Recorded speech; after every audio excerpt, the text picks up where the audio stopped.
Alright, let's get straight to the point. Everyone is trying to make their own Genshin Impact. You have Ni no Kuni, Wuthering Waves, Legend of Neverland, and Tower of Fantasy. They're all anime-styled games that released, or are going to release, after Genshin Impact while using the same formula: open world, RPG, and gacha. Now, maybe not every company is trying to copy the game itself, but they all definitely want a slice of that pie, the new anime mobile game meta. After all, Hoyoverse topped sales for all of gaming in their first year of release. And at 3 million pre-registrations as of making this video, Tower of Fantasy is slated to have, at the very least, a very successful release. Now, while Genshin Impact and Tower of Fantasy may be different genres of game, with one being a single-player game and the other being an MMO, they share so many elements that it would be a reach to say they don't share some of the same audience. And so, as a day one Genshin Impact player and an MMO veteran, I wanted to give my thoughts on Tower of Fantasy. And no, this isn't a sponsored video, as much as I'd like to be paid for this. Tower of Fantasy is an anime open-world MMORPG that involves fast-paced live-action combat, a single-player story, and plenty of co-op content. When you load up the game for the very first time, you'll be able to customize your own character. And the character customization has so many options, it's easy to spend an hour or so there.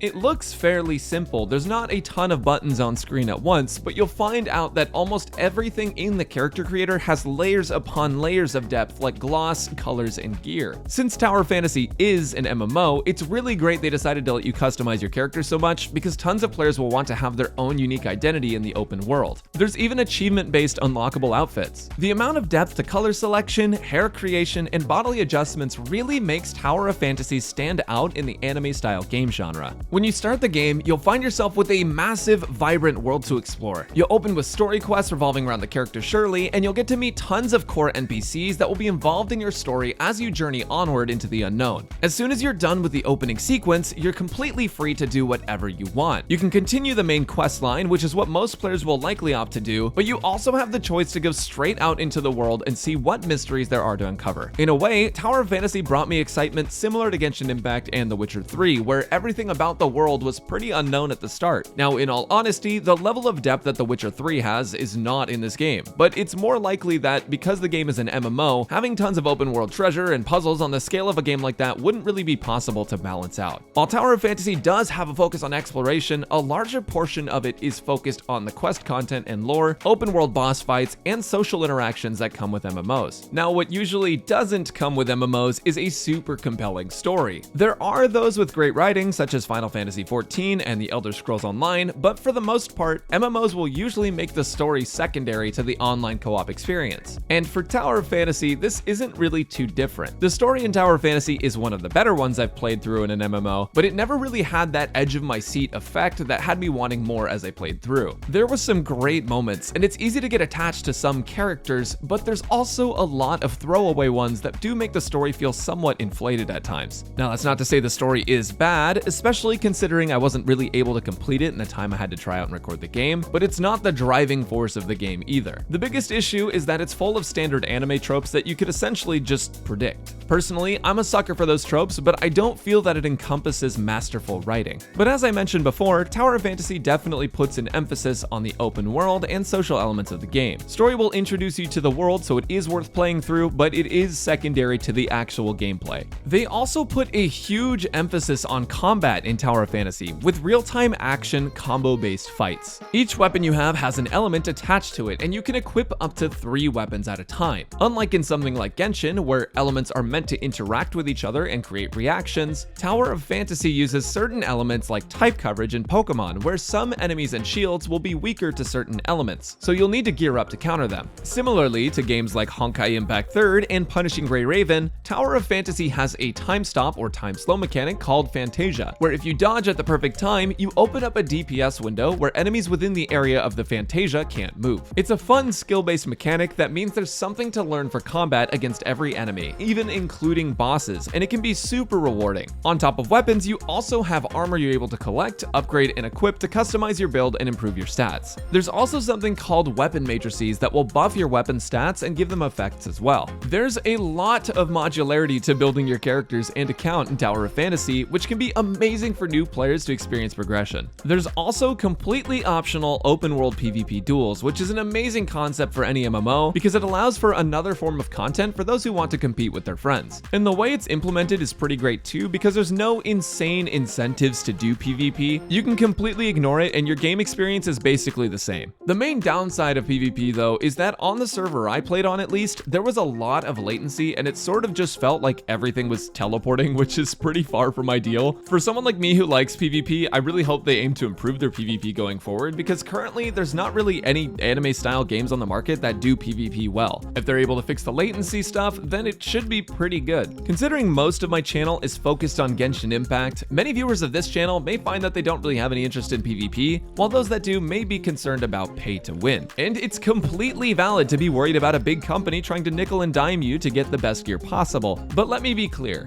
this is not Ni no Kuni. There's no NFTs or crypto you can buy into for an advantage. At least in my experience, there's no insane armor set that you can just outright buy with real life currency. It is, however, a gacha game, which in my opinion is one of the worst models that has ever come to gaming and has plagued all of gaming for the time to come. Gacha games don't have a good history of being free to play friendly, but some are definitely more so than others. And luckily, Tower of Fantasy is on the friendlier side. Like other gacha games, there are multiple currencies, with red nucleus being the limited banner currency, gold nucleus being the standard banner, and the farmable black nucleus, which can be used on a standard banner with no pity. While getting limited gacha pulls can take a bit, like other gacha games, there's essentially respawning gacha currency all over the world. You're able to get tons of weapons without needing to grind super hard because the amount of free pulls you get is pretty nuts. On top of that, when you pull an SSR, the pity on the banner doesn't actually reset. So what this means is that if you're hypothetically at 41 out of 80 pity, if you pull an SSR at 42, you will still have a guaranteed SSR in the next 38 pulls. It's great for free to play because it lets you get extra units without resetting your standing. And it was also just confirmed that if you pre-register for Tower of Fantasy, at launch you're going to be getting a free SSR selector, so you'll be able to just pick an SSR to play with for the entirety of the game, and that's pretty dang cool. Now when you pull on a banner, you're actually pulling for weapons, not characters. Any characters you get are attached to a specific weapon. They're called simulacra. Simulacra are essentially a cosmetic to overwrite your on-field character. Simulacra do have extra skills you can build towards with gifts, but for the most part, the weapons are what you're pulling, with the characters as an added bonus. Gacha isn't great in general, but overall Tower of Fantasy is one of the more free-to-play friendly ones I've tried. For me, I've always enjoyed MMOs, so this game has been great so far. If MMOs aren't your jam, but you're still interested in trying the game out, you can also just solely focus on the main story and your own exploration without worrying about interacting with others too much. Yes, for a short bit after launch, there will be a lot of players around the world, but all in all, the way Tower of Fantasy has been set up with the servers and channel systems, you shouldn't really struggle at all to progress. You can effectively just treat this like a single player game and no one's really gonna know. Having been a day one Genshin Impact player and longtime MMO player, I came into Tower of Fantasy with pretty high expectations, and in my honest opinion, it still lacks a bit of polish. Though the combat feels good for the most part, there are moments that remind me that it hasn't necessarily crushed the MMO standard for animations. However, Tower of Fantasy is the first anime-style MMO to really get a lot of things right. Though it may lack in some areas, with many stories to tell, single-player and co-op challenging content, what I personally consider to be fun and engaging combat, and a massive open world to explore, Tower of Fantasy offers a lot for a free game. If you're looking for the next Genshin Impact, this game definitely isn't that. It focuses much more on being an open world anime MMORPG than a single player team adventure game. But as its own standalone game, I've enjoyed it a lot. It gets hard when you compare it to Genshin Impact because Genshin Impact is such a polished game that it sort of makes everything else in the market look really bad by comparison. But I think Tower of Fantasy stands to be fairly successful as one of the only anime MMOs that has a solid foundation and is also available on PC and mobile. With that being said, Tower of Fantasy will probably stay a side game for me, but I'll definitely enjoy my time on it. If you want to see more content from me on Tower of Fantasy, let me know in the comments below because I already have some ideas. Otherwise, let me know what you think of Tower of Fantasy below or if you plan on trying it out. As always, make sure to subscribe and like the video if you enjoyed. Thanks everyone, and I'll catch you next time.